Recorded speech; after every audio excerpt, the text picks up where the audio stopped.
I had had enough. Well, you drove out there into the middle of nowhere and had some sort of loud verbal display challenging ET in general out in the middle of nowhere? That's what I was doing. I actually had a pistol in my hand at the time. I was really ticked off. When I was having this fit, I was waving the gun in the air, okay, and I had this fit. And at this moment, I said, okay.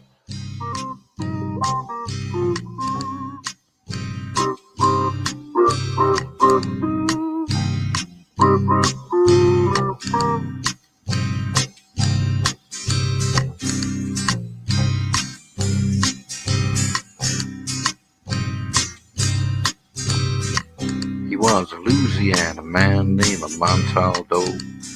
Folks around called him Six Gun Joe. Worked with ICAR, don't you know? Investigating UFOs. Out for a drive with a gal one night, they stopped to check out the reporting site. When an alien lit right there on the ground, he commenced to throwing his weight around. Now, old Six Gun didn't take too kindly to that kind of thing, especially without Vaseline or anything like that, you know. Seriously. Well, Six Gun looked that critter right in the eye and said, "Any last wish before you die?" Yo, reached for his gun, quick as a twitch, and said, "Fill your claw, you son of a bitch." Now a legend spread across the land about this pistol-waving man. But if you're from space or from Earth below, you don't give no lip to Six Gun Joe.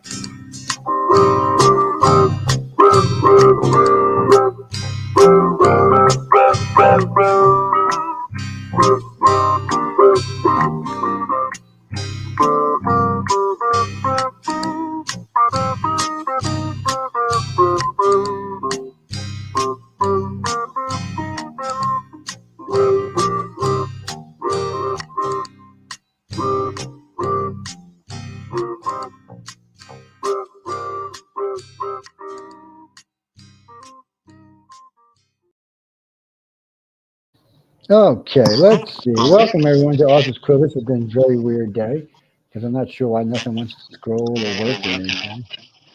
It's definitely been weird. Let's see, get Larry on this one.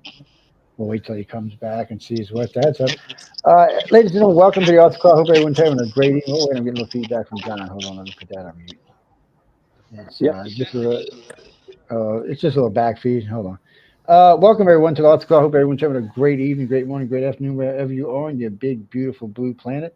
I am in Los Angeles, California today. I'm here for a few days with Writers of the Future. They have a great gig going on this week. It's L. Ron Hubbard's Writers of the Future. This is all the winners for the authors and the illustrators are here. As a matter of fact, we were talking with the authors last night. They're in class right now. The illustrators will be in tonight, and we'll be talking with them at the services. And of course, can you hear me now? I got you. Yeah, I hear you. I hear you loud. Right. I got you. All right, let me let John back in the thing. Where'd it go? Oh, I'm going to start throwing. I got somebody else muted. Okay, where'd he go? I'm going to blow something up, people. Lord have mercy. Okay, say something, John. So Larry texted Carmen and said that he's still showing things backstage. He's up. He's in the thing. I just heard him talking. Okay, good. It's Larry. Can you hear us?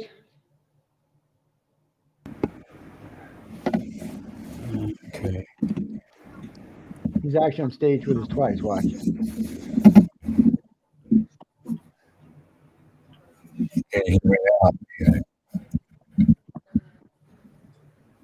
Okay, well, he's playing with that. Nothing. Just in my stereo. It's I am not pure. So sometimes technology can be a pain in the you know what, and I think that's what's going on here. We have him twice in here. Maybe I should drop him out one of them. Let me see. And what's that, Brenda Ann? No. So Larry Elmore is very famous. He started out with Dungeons and Dragons, but he's been around for a while. We've got great stories out of him. He's a fabulous artist, and if we get the audio clip, y'all get to hear him for yourself. He's been on with us many times. We've talked to him many times over the years, and it's just one of those things. Yeah, he's the one Okay. that created all the Dragonlance art, and he was one of the first illustrators for Dungeons and Dragons. And he's Yeah. been illustrated the featured judge for half a dozen years or so. We met at DragonCon, And and he's that's where he's a sexy beastie bastard too. If we can get him on. I, Glenn, no, he is. He is the guy who made the dragons for Dungeons and Dragons. That's one of his I'm claims. sitting here. I got everything on. So Yeah, and we can hear you. You just can't hear us. I don't know why you can't hear us. That's just weird. Let me look at settings right quick. they do. Whoa, it scared me. I scared myself. Seeing it It's pop up. coming through. We hear you. We hear you great, but can you hear us? Yes, it's just coming through my phone. I mean, can you hear? I wonder what he's using. 'Cause I hear him great. I mean, your audio is good. We're just not hearing you. Systems. Not Jessica. We're just having some audio issues. He's one, two. Yeah, he's just having problems with his audio. He can't hear us. We can hear him, but he can't hear us. Yeah. No, right now I'm in LA. We're there's been a lot going on already. Yes, I don't even know where to turn my speakers off of my computer anymore. I don't think. There's something down here. Wait a minute. Wait. There you go. There you go. Let's see. He's got it. On.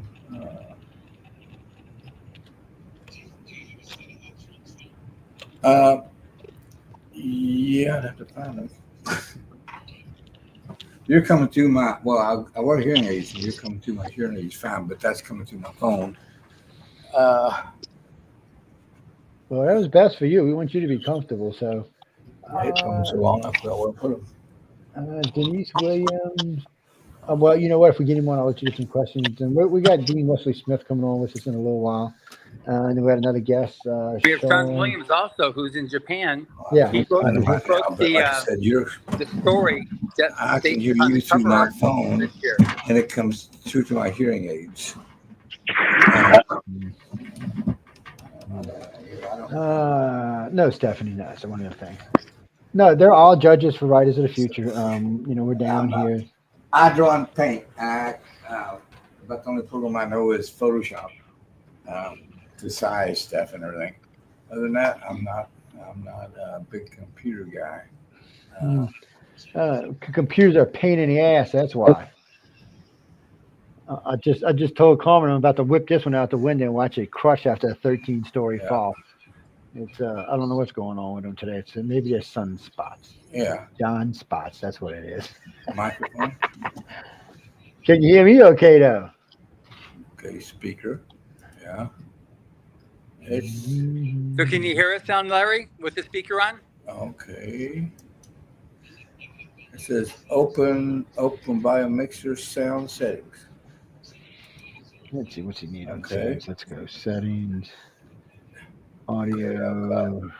Digital audio. Something, a bunch of numbers. Speakers.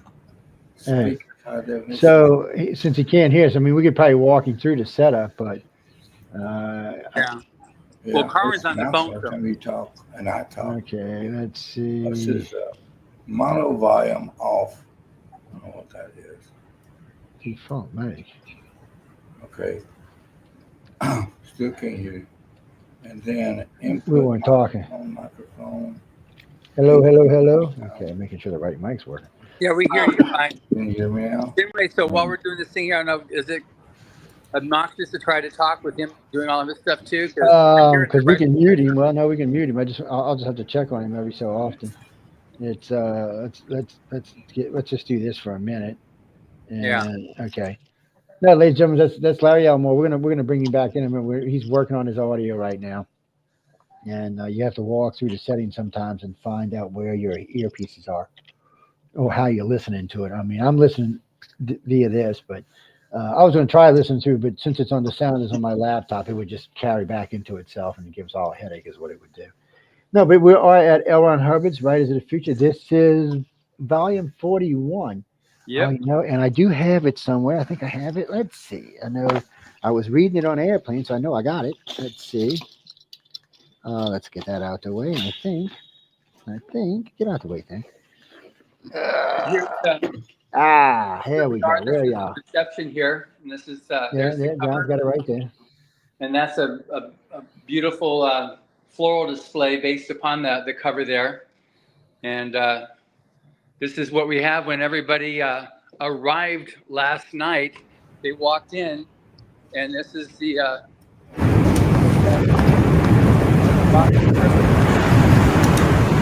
right, John, where'd you go? You must be out of range. Can you hear me now? I can hear you. Yeah, I hear you good, Larry. Behind those double doors in there is where the workshop's happening right now. Yeah, they're in there being bad and stuff. Oh, I know her. It's That's Joe. Hi, Joe. hello. Larry. Yes, look at that. See, people, they got a great office over there. They got great staff. Everybody's friendly and nice. Yes, the coffee machine's percolating. I didn't get no coffee. See, I'm still whining about that damn coffee. Well, I had your coffee. It was really Oh, good. you know what? You close to the coffee machine. Show me Yeah. the coffee machine while you're there. No, y'all always hear me whining about this coffee machine. I'm gonna get John to show you this coffee machine. And what do you mean? Okay. This is the whole reason I come out to LA is for this coffee machine. See, there you go. Look at that thing, man. That thing can make some coffee. I've yet to get a bad cup of coffee out this thing. I've had several now. There's Larry down there drinking coffee. Oh man, y'all are just killing me, man. Y'all are killing me. It's y'all are just killing me. It's too much. More than likely, Larry's at Says somewhere your in the host settings. has unmuted your mic. Yeah, okay. No, you weren't muted. I moved it over is what I did. But it wasn't working anyway. No, the Can you mic's hear us? working fine. He can't hear us. He thinks his mic's not working. His mic's working fine. He just can't hear us, I guess. Glinda Rail. Is it, where are you from? Oh, LA? Well, no, you can't come down, baby. I'm sorry. No, it doesn't work that way. No, it's just you got to be a winner or you got to work with them one day or the other. You got to be part of what's going on, a winner or a judge or staff. Yeah, that's just the way that works. I don't make any rules. No, it's not my rule. I wouldn't let all you people come anyway. You whining at the wrong person. Hold on. John, you got it for me because that's Karma calling me. Now I got to mute myself. Yeah. So anyway, we've got here in Hollywood, and this is the first day of the workshop where all the writers. We have 12 writers in from around the world that arrived yesterday, and then today we've got all the illustrators arriving from around the world, and we've got 5 different countries. And so tomorrow is when the illustrator workshop starts, and then they have all types of amazing writers and artists that are teaching them for a week, and then we have this amazing gala celebration on Thursday, where we have 2 keynote speakers this year. One is the producer and director of some of the most cherished Disney animated movies, like Little Mermaid, Treasure Planet. He's done like a half a dozen of them, and Aladdin and Hercules. So he's the one that's done all those. So he's our first keynote speaker. Our second one is a guy named Cyan, and her call sign is Leo. She was the first African American female who piloted a spaceship, and she's an author and a poet, and she won her ability to go into space based on a poem that she submitted in her contest. So it's amazing. So she's a total sweetheart. So we're very excited about both of them. And then obviously we have just 24 of amazing writers and illustrators, and then just all of our beloved judges who are here to help celebrate.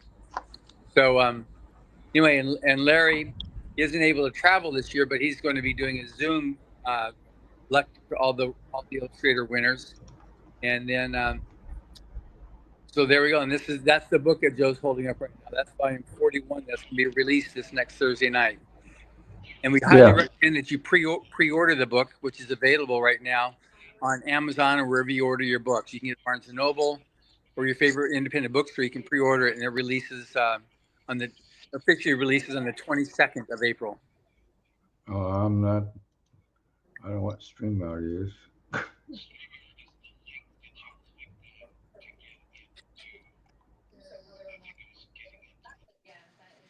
So anyway,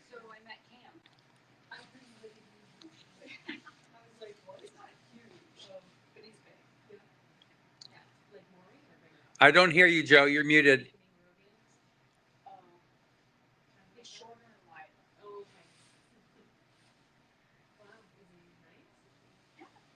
Joe, you're muted. The button moved. I had to find the button again. Okay, there it goes.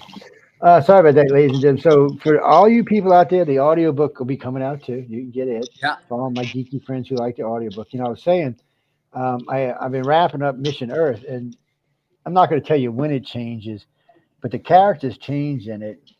Yeah. Volume 8. Yeah, but that's all you get. You ain't getting no more than that. And the bad guy is too much, man. Sultan is just too much. You have to have a drink when you listen to this guy, man. He is just entirely too much. He actually Jim Esplin does the voice, and as he goes along, I mean, he does a really good job with it. It's well put together, but it's more than an audiobook because they have all of the sounds and bells and whistles and ticks and clings that go along with it. So it's not just someone reading to you. You get much more out of it than that. So it's more entertaining than that. It's easier for your imagination to take off because they're describing the ship and you're hearing the noise. It's just it's interesting. All I can tell you is when the audiobook's not out on it yet, but when it comes out, John will let y'all know and y'all can get it. And I'm telling you, you're gonna enjoy it. It's a lot to listen to. The audiobook releases at the same time as the book on the 22nd. You can pre-order right now on Amazon. So get out and get your audiobook. No, I was talking about Mission Earth. Oh, Mission Earth. Yeah. So sorry. No, y'all can't get that yet. You got to be privileged. But I gave away some of Mission. Bad, John. So I gave away some last year that John had sent, or year before last, actually. You can get the 10-volume. Oh, speaking of that, I'd never seen that set before. So I'm over services today, and I forgot who I was talking to. I think it was Chelsea. And Chelsea said, "Where do these books come from?" So they got the 10 books, the books this size on Mission Earth. Yeah. And, I'd never seen those covers before. And they look really good. I'd never seen them. It's the first time I've seen them. Have they been there forever? Y'all just put them in there or something? No, those have been there for a while. And then there's actually going to be, when we release them, there's even a new set that we haven't put out yet because they're not approved yet as final art. But, those are done by Rob Pryor. Yeah, see, guys, I mean, there's a lot of good stuff there. Somebody just sent me a text. It's there's a lot of good stuff there. It's like I said, you'll get it. If you like to read, get the regular copy. If you like me, you don't have much free time, get the audiobook because it'll be better for you. I like audiobooks. I didn't be honest with y'all. I didn't think I was going to like audiobooks. I really didn't. And then a friend of mine gave me one about 10 years ago, and I liked it. And then Jonathan hooked me up with a few over the years, and I really enjoy them. And I know writers work hard, authors work hard to get their stuff out, but I just don't get the free time I used to read like I did because I like to read, but I just don't get the free time. See, I live in a nice place where I can go sit out on my porch and watch the sunset, but usually I got the computer in my lap or the pad in my lap or something, so I'll just turn the audio book on, drop an earbud in, and start listening while I'm doing whatever I'm doing. Watch the sunset, enjoy the audiobook. It's good for me. It's not good for everybody, and some people like the tactile sensation of this right here. You can feel it, you can touch it, you can look at it. I'm still not allowed to show y'all no pictures though. Some woman threatened my life. Ooh, look at this. This one looks really threat good. still holds. I know. This picture right here is really good. If y'all could only see what I'm seeing right now. It's oh no, she's threatened both because John and I were doing this one. There's no pictures here. We were going. I think it's tomorrow. The reveal is tomorrow, right? Or is it Monday? Sunday? No, it's tomorrow. Yeah, that's what I thought. I didn't have my little patch in front of me, but I thought it was. After you do the reveal, then you can show the stuff. Now, apparently, Dean's. There we go. Oh, there's Dean. Look at that good-looking sucker, man. Hey guys. Hey, how you doing, Dean? Ladies and gentlemen, Dean Wesley Smith. Dean is pretty much everything. He's author. He does everything. I mean, we're going to get him to tell you a little bit about it in a minute. But the first time I met him, I was listening to him talking. I'm like, Jesus, how does this guy get any rest? I mean, good thing you got a partner is all I can say, man. Because Lord, he's his own self-publishing. I mean, he's indies, everything. I mean, I don't. What is it you don't do when it comes to books? Nothing. I mean, I can't think of nothing you don't do. Yeah, that's what I was thinking. No, pretty much. Wait, how many books y'all got now? Actual books. I've written about 200 novels and got published about 700-800 books, not counting short stories. I went by Asimov's total about 2 years ago of 700. I can see that. Yeah, I'm at about somewhere between 800 and 900 right now. So what is it? You wake up actual in the books morning, out. you just start going. I mean, Yeah. I don't know how you write that many books, Dean. I mean, Well, well, a lot of them I edit. You know, those oh, yeah, that that's true. counts. That's true. You know, That's like true. Yeah, Asimov's that counts. counted his editing. That's true. Yeah, no, I'm writing a short story a day right now for the entire year. That's my challenge for 2025 is to do a short story a day. Go for it. I'll be glad to read. I'm always looking for something. Writers of the Future, they put their students that are there short story overnight, right? Yeah, 24 hours. Yeah, That's some of coming those up in are a couple really of good days, stories. Yeah. I'm always amazed to watch them when they do that. To me, it's one of the funnest events when I come here. It's just because you see, they all know in advance now, what's going on because we talk to them. We do interviews before the event. But it's still when you see their face and they're like 24 hours intense. Well, we're going to throw the books down the escalator. They're like, wait, what? I was like, no, Jackie, no, they really do throw them down there. I was there. I'll tell you what, somewhere on my Facebook and on the YouTube and Rumble pages, you can see from last year when they're tossing them down there. They take the two that fall the farthest, and that's the two they go over. And y'all don't believe me. They're there. You can see them. The whole video is there. I put all that stuff up so y'all can see it. Just so you know, we're not BSing y'all when we're out here doing stuff. But it's insane. So you on your way in, or? No, I'm not coming this year. Oh, that's right. I couldn't make it this year. Sadly, I'm going to miss it. I'll be watching it on live stream, like a whole bunch of the rest of the world. Yeah. That's the best way to watch it. We're going to put them on Fire Stick this year in Roku, so they'll get a little more television spread. Yeah, since Dean's not here, we got a whole feature on traditional publishing. We have Great. like about half a dozen guys talking about the beauties of traditional publishing. Oh wait, we got No, don't do that to those poor people. Hey, Larry. Can you hear us, Larry? Larry? No, he still can't hear us. Damn. See, it's saying he's muted. That's what it's saying. It's saying he's muted on his end.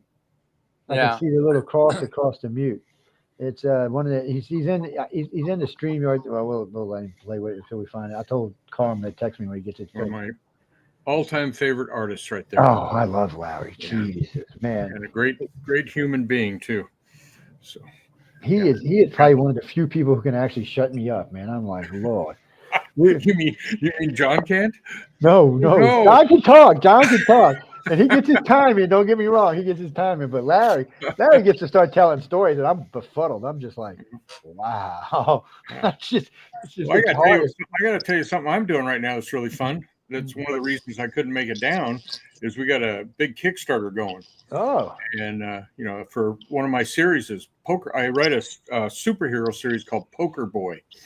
And we have a big Kickstarter on Poker Boy. The first time Poker Boy has really been out in any kind of other than selling to magazines and things like that.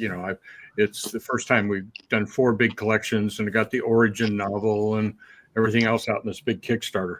And that's taken some time to build and time and other stuff. But that's really fun to have one of your series that you've been doing. I wrote the first Poker Boy story in 1987.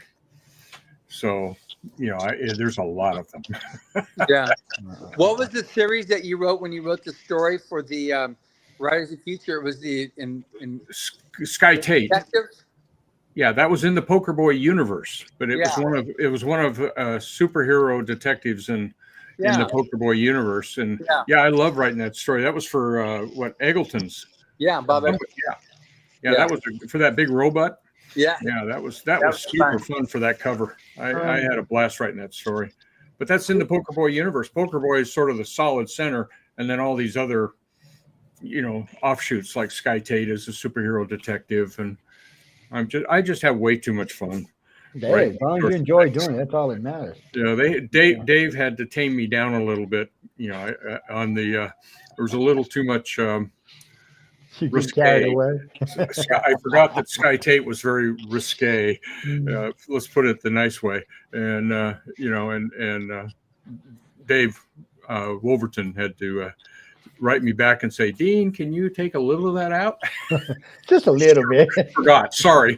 Totally spaced where I was at. Christina, Kickstarter, I'll let Dean explain to you. He'll do a better job of it than I would. But you just find it under Poker Boy. Kickstarters are super fun for writers these days. I mean, Kevin, I don't know if Kevin's going to be there this year, Kevin Anderson. But, yes, he arrives tomorrow. But can you explain what a Kickstarter is? Somebody yeah, wanted to know what that was. Kickstarter is it's a crowdfunding thing. Basically, it's the major crowdfunding source for different inventions, for fiction, for music, for movies. You get in there and you set it up and you offer what you're doing, and people can do, rewards. And like on my Kickstarter, they can basically buy all 4 of the collections, and then they get a bunch of free stuff as well. It was quite fun. Kevin's just ended. He did a big series that he had published through traditional publishing. He now had the rights back, and so he did this big series with music and all kinds of extra stuff. It's a source that allows creators, writers, musicians, artists to really, really, really get some feedback. We use it as a launch for promotion. It is sort of like our very first, okay, here we have these books. Now we're going to promote them first on Kickstarter, and the Kickstarter backers will get them first. And then we put it up on our Shopify store, and the people come to the Shopify store get it next. And then we finally put it out wide to, Amazon and all the rest of them. So it's kind of a promotion click along, and Kickstarter's our first promotion. And what's nice about it is instead of paying for promotion, you get money for promotion. That's the really nice thing.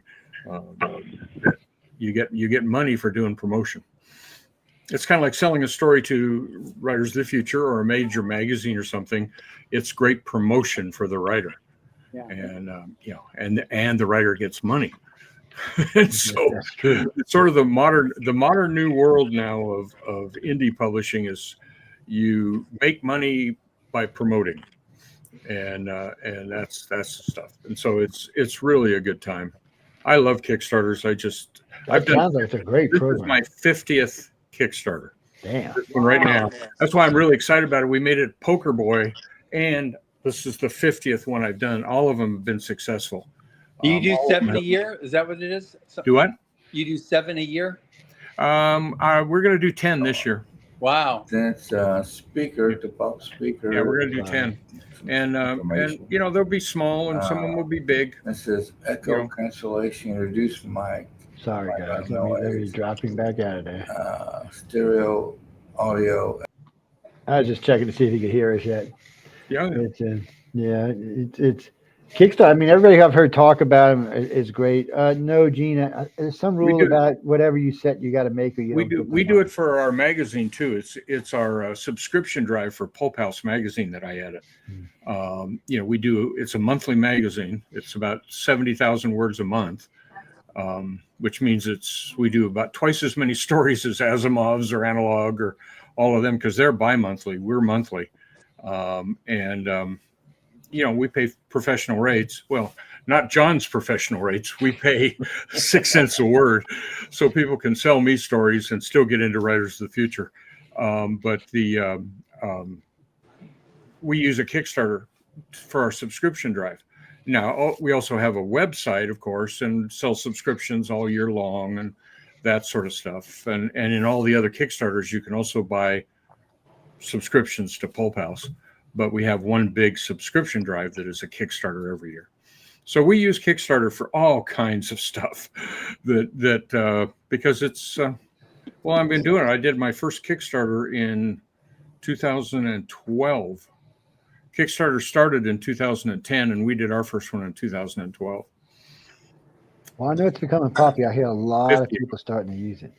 Yeah. Now, one thing John, that's really unique about Dean is that he was the very first person to walk across the stage and be recognized in Rise of the Future Volume 1, which is 41 years ago.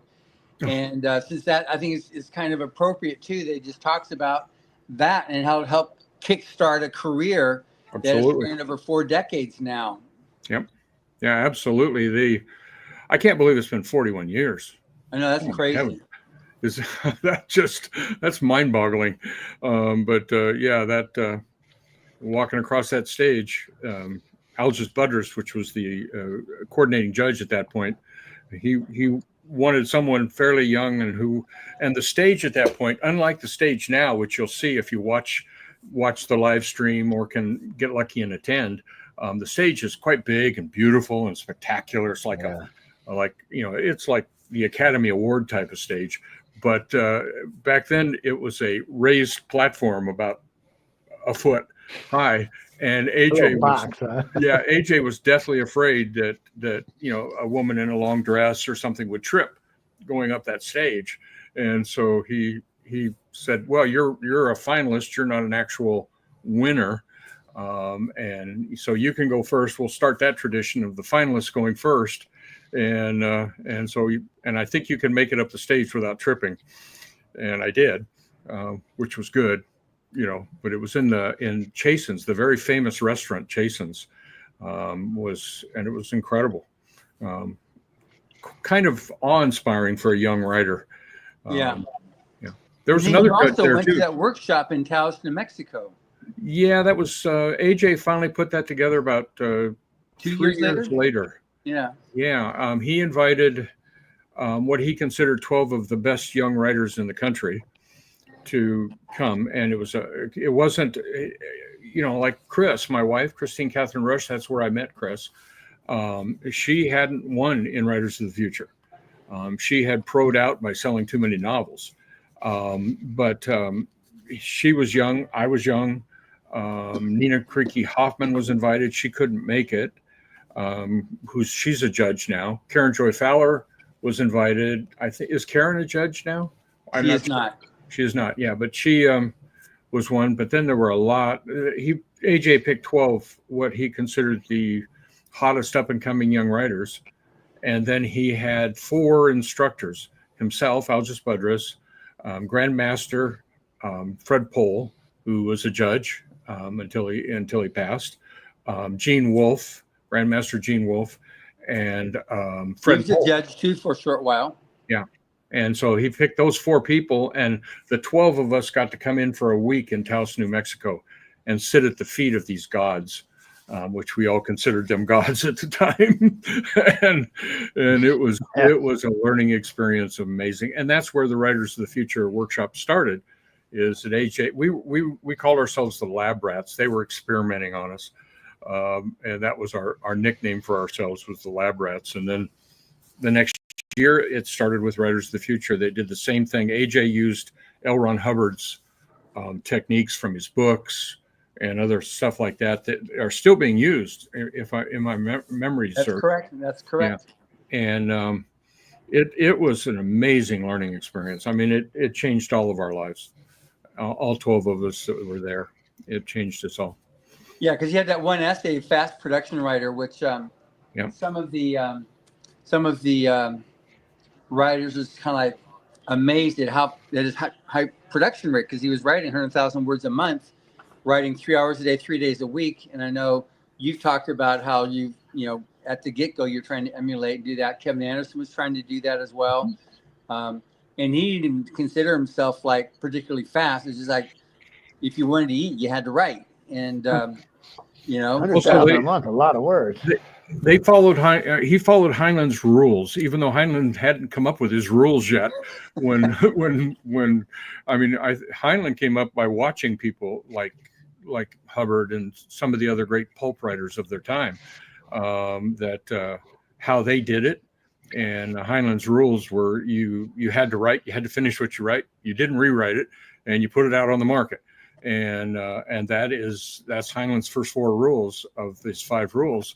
And that's exactly what I followed from 1982 on. Is I just followed Heinlein's rules 100%. And it's all math from that point. I write about 1,000 words an hour. Clean copy, very clean. I don't write sloppy. I like about 1,000 words every 10 years. Yeah, but that's about the speed I write emails too. About 1,000 words. I can get about 1,000 words in an email. Cruising. Yeah, and that means your typing skills are pretty good. No. Oh no! I started on That's how Hubbard typed too. I started on a typewriter. This is how I type. That's how Hubbard typed as well. Yeah, sometimes I can get 3 fingers on each hand involved. but the little finger and the thumb never get involved. It's just, that ain't happening. and I'm doing a lot of this, to go over to hook something to do this. And now I manage about 1,000 words an hour with a 5-minute break. And so, if you're writing a 3,000 word short story, that's 3 hours. See, it's just math. The problem is that writers don't want to think about math. They hate math because that makes them realize how little they're doing. If they, oh my God, I wrote a novel last year, and I'm like, well, that means you spend exactly 7 minutes a day writing. Yeah, the math doesn't work. My friend Nick Redfern, he writes a book a week, but he does. He's a 30,000 word books, 40,000 word books. Yeah, he does he's a 9 to 5 writer. So he's got this thing in his head. He started a long time ago. He gets up at 9, he kicks everybody out of his studio and goes to work. And he works 9 to 5, 5 days a week, sometimes 4 days a week, and he puts out a book. He's happy. Some of them are good books, some of them are not so good books, but he does them. And he's selling them. So the one thing that has to be learned by writers is your experience in writing has nothing to do with the final product. You can absolutely loathe and struggle and everything else, and it can be good, or you can absolutely loathe what you're writing and struggle, and it can be bad. Your experience of writing has nothing to do with your final product, and it is so writing fast has nothing to do, because you're not really writing fast. You're just spending more hours in the chair. When someone asks me, how are you so prolific? I say, I just spend more hours writing than you do. And that's all it is. I write 1,000 words an hour, but I just spend more hours at it. That's my writing computer back there, by the way. Yeah. See that right there? It's my dedicated fiction writing computer. I don't do anything else on it but fiction writing. And see, and it's important. I tell this to people all the time. If when I'm in my studio, I have one computer just for me to broadcast on. That's never used for anything else. It's just for me to do a broadcast on. That way I know it's always ready to go when I get on. I mean, I got other computers doing a lot of other things, but it only does that one thing and nothing else. You can just look Dean up. He's prolific. He's all over the place. I'm sure bummed I'm not going to be down there this year. It's a good crowd this year. This ceremony and honoring the new writers is so important every year. Yeah. I assume, John, it's going on for more years going into the future. Yes. Yeah. Okay. It's like there's no end in sight, and we just finished Q2 and started Q3 for year 42. Excellent. I know I judged one of them, I think the first quarter. Yeah. I was involved in that, and so, but yeah, I am. Anybody out there that's watching this that is not submitting to Writers of the Future, you're making a mistake.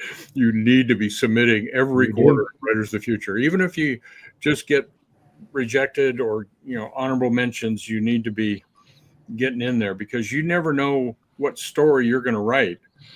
Do we have 2 minutes for me to tell how I wrote my story? Yeah, absolutely. Okay, well, here it is. I was moving.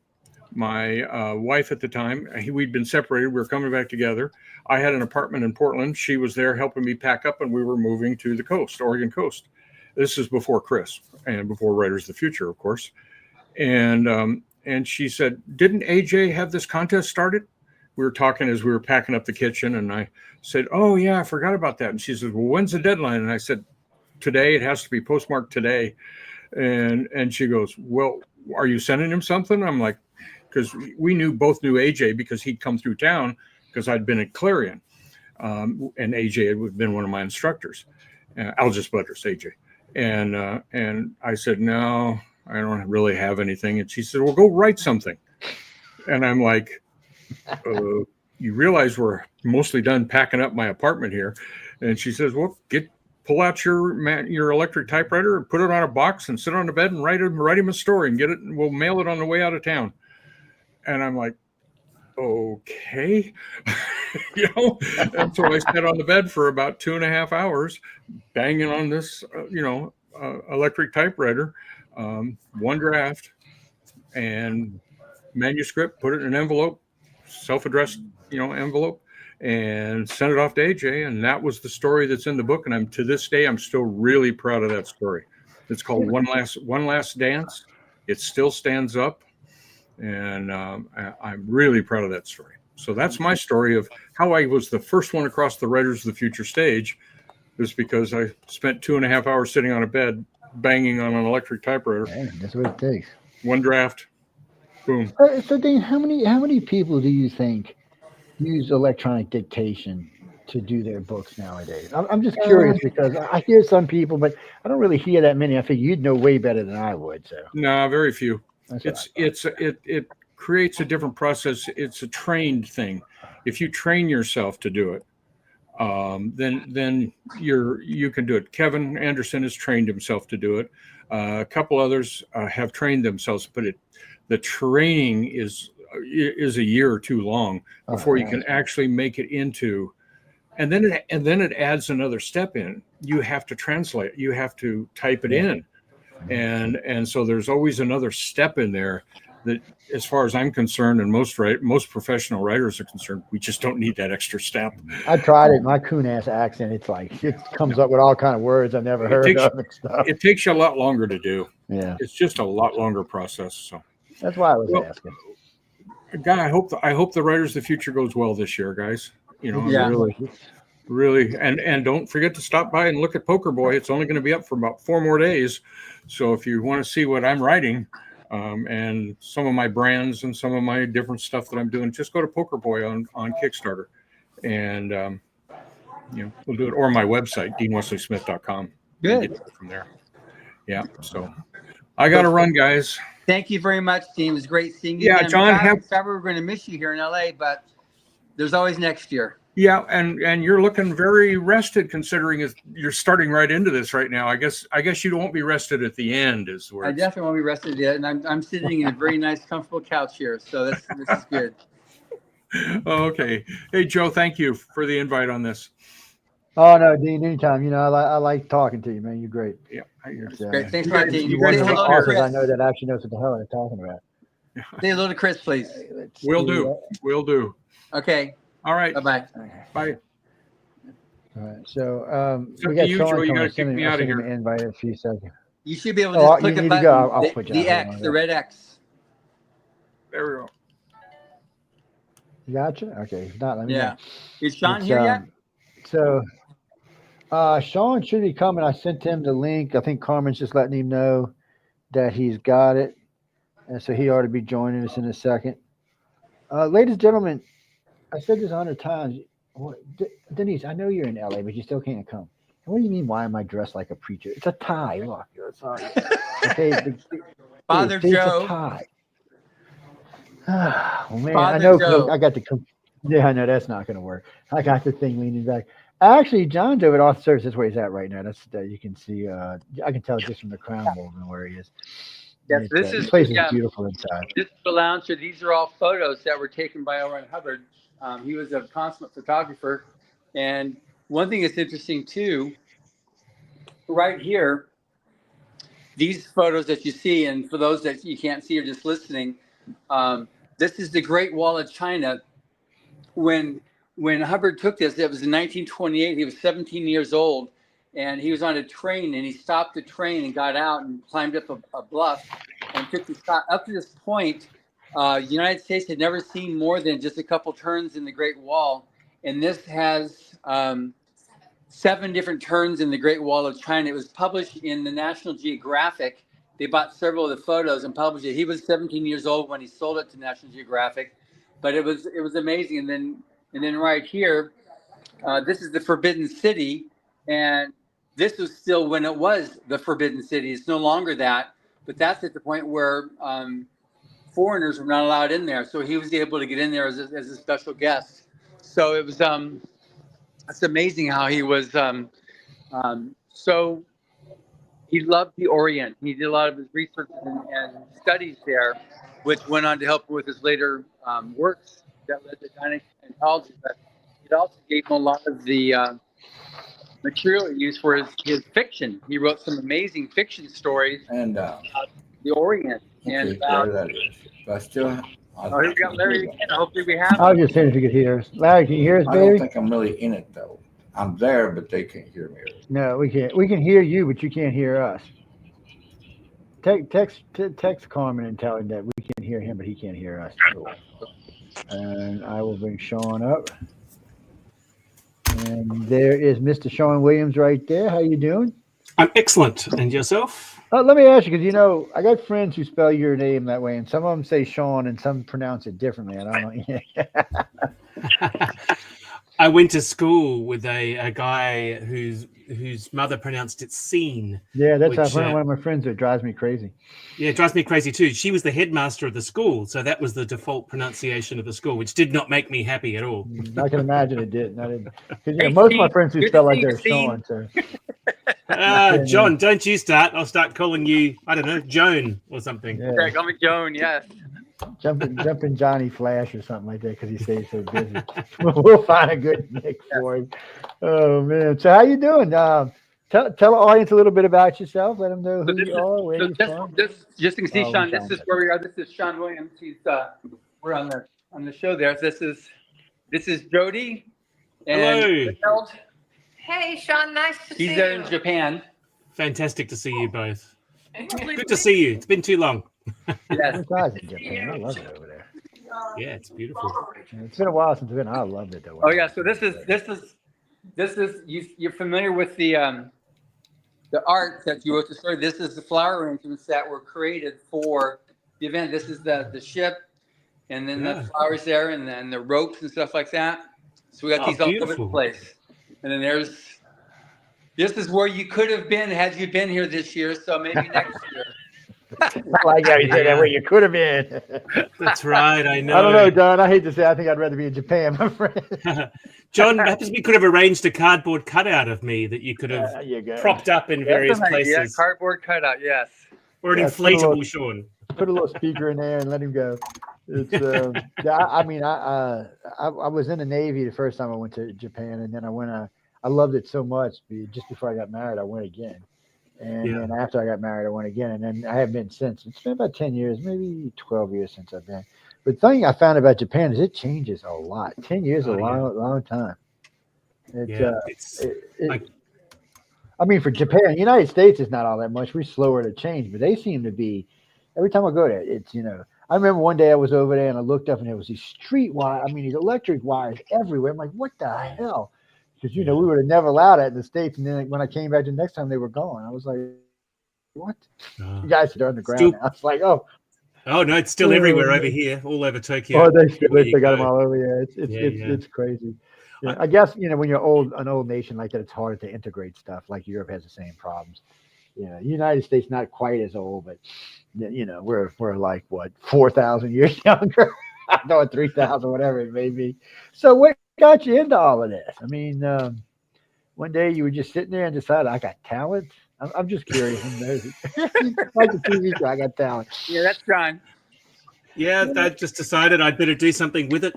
No, I've always loved stories. Both my parents are school teachers and loved reading, so the house was full of books. So I read books from a really early age. I was a very early reader and loved reading, and it didn't take me long to realize that I got the same feeling that reading books gave me when I was writing my own stories. So I've been writing stories since I was about 7 or 8.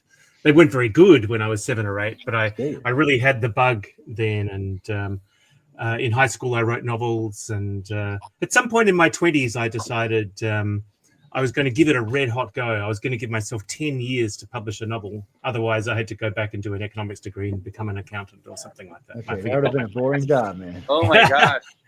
That's right. But part of that journey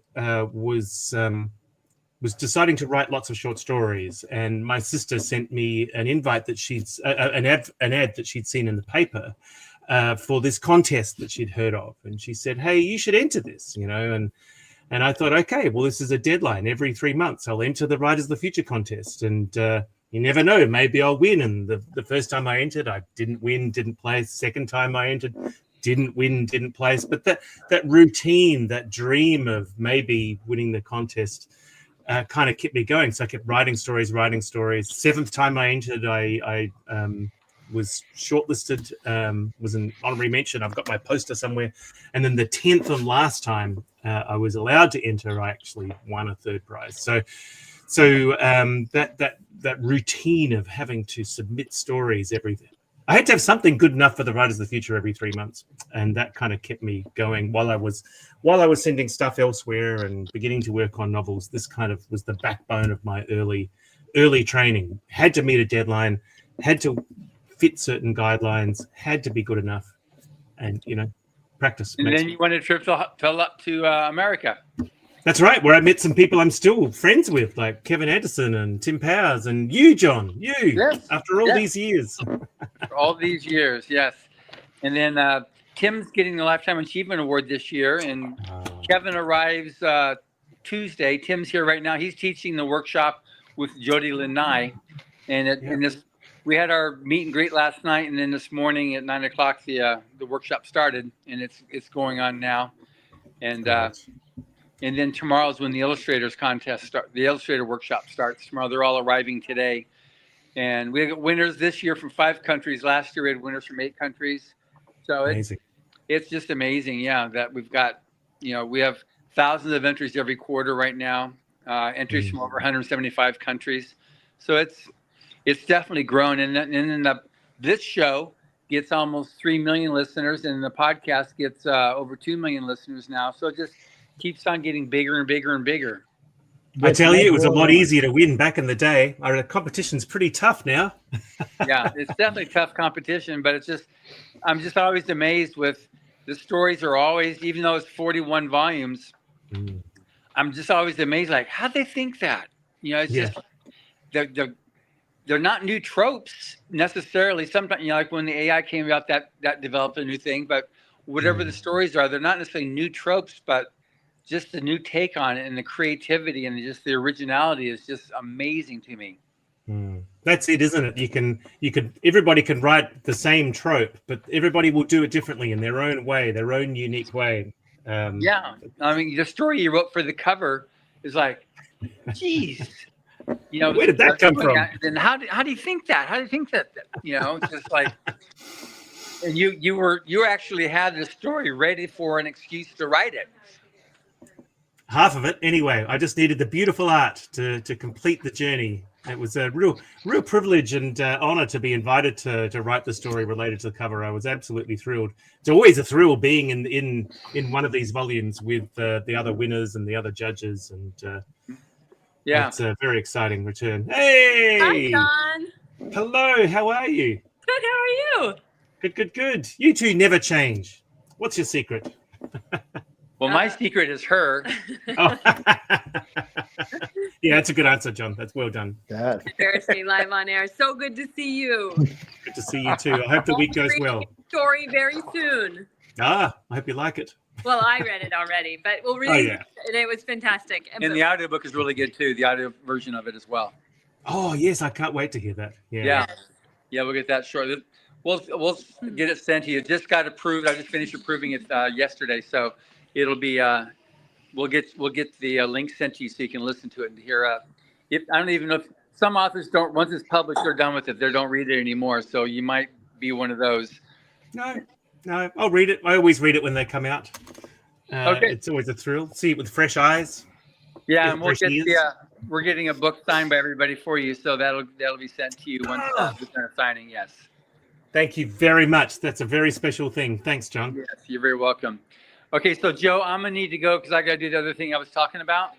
Yeah, get yourself out, and I will talk to you later this evening. Great, and it's very good talking to you, Sean, and have fun with Joe for the rest of the hour here. Okay. Yeah, I will. Thanks, John. Bye. Okay, bye-bye. I'll see you when the illustrators get there. Okay, good. Put this over there. So, you full-time, you born and raised in Japan, or? No, so I was born in country South Australia, down the middle of the bottom, a long way from here and a long way from LA. It's long from everywhere. Exactly. I got a lot of friends in Australia, but they're a long ways from everywhere. Yeah, that's right. And Adelaide's a long way from everybody in Australia. Yeah. I think that's one of the reasons why I loved stories so much. I could visit the world through my imagination. It's a good way. It's a good thing. And I've lived most of my life in Australia. I've lived in South Australia, but I've lived around Australia in various places. My wife's a professor of history, and at the moment she's the visiting professor of Australian studies at Tokyo University. So I'm kind of tailing behind her on her adventure in Japan. So I'm here for 6 months. Well, that's still a nice job. I mean, that's a studio job, and well, I gotta say, you don't have much of an Australian accent. Most of my Aussie friends they have accents like I do, a pretty serious accent. Yeah, I got a coon ass Cajun accent, but I'm from New Orleans, so my accent's pretty bad. That's why when I ask people ask me all the time, why don't you since you can't write, why don't you do an audiobook? I said because it takes me too long to correct stuff. So the thing is it just half the time it's like, and if I talk fast, it has no idea what I'm saying. So I'm like, my accent is quite bland because I'm from Adelaide, and Adelaide had a huge influx of British migrants in the 70s, and my best friend was one of those migrants, and so Adelaide's got a slightly more English accent than the rest of Australia. So whereas other people might be talking a bit like this, and g'day, I'm from Australia and my name's Sean. It might be a little bit more broad, but where I come from, I don't know. The last time I was in Australia, a friend of mine invited me down. I just got out of the Navy, and he invited me down. It was a long time ago. And he said, I want to bring you to this town that's underground and they have opals. I'm like, what are you talking about? Yeah. So I'm like, really? And so we go out there. So the first thing we see when we get is a big UFO thing, room thing, hotel thing out there. I'm like, and then there's nothing. I'm like, well, where's the hotel? He said, well, come on, I'll show you. Everything was underground. Everything. It had a little store down there, a little bar down there, had little walls with opals. And I was like, I said, where am I, man? Did I move to Mars? What the hell's going on here? But I had a good time. I really did. I had a good time. That's right. That's Kubapidi you're talking about, isn't is that it? what it is? I can never remember the name Yeah. of it. I have to remember it because I did see it on one TV one time after that too, but I didn't meet any authors there though. I met a lot of weird, strange people there, but not authors. It's and then a friend of mine wanted me to go to New Zealand, but I can't ever get the time to go. I mean, I want to go see New Zealand because it's probably the safest country on the planet. One, it don't have snakes or spiders. I mean, how do you have a country that don't have snakes and spiders? I mean, what the hell?